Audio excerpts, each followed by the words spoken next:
हिंदवी स्वराज्याचे संस्थापक श्रीमंत योगी छत्रपती शिवाजी महाराजांच्या जयंतीनिमित्त सर्वांना हार्दिक शुभेच्छा।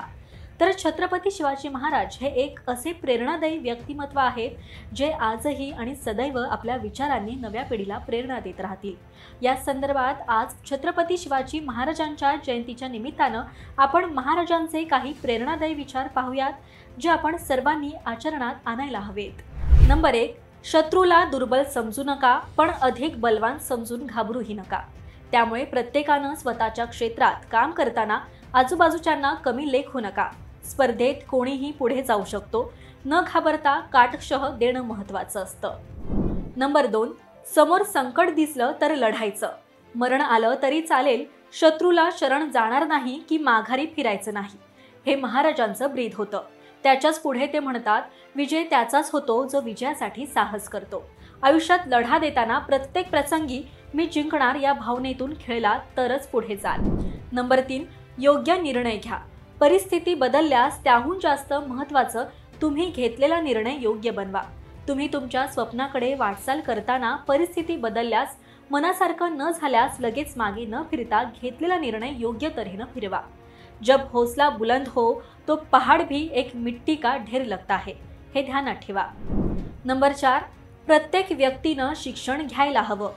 युद्धाच्या वेळी काही वेळा शक्तीपेक्षा युक्ती श्रेष्ठ ठरते। जसे की कोंढाणा किल्ला लढाई न करता स्वराज्यात दाखल झाला, त्यामुळे कठीण प्रसंगी वाद भांडण युक्तीनं हाताळता आलं पाहिजे। नंबर 5, महाराज कोणत्याही जाती धर्माविरुद्ध नव्हते, तर ते अन्यायाविरुद्ध होते।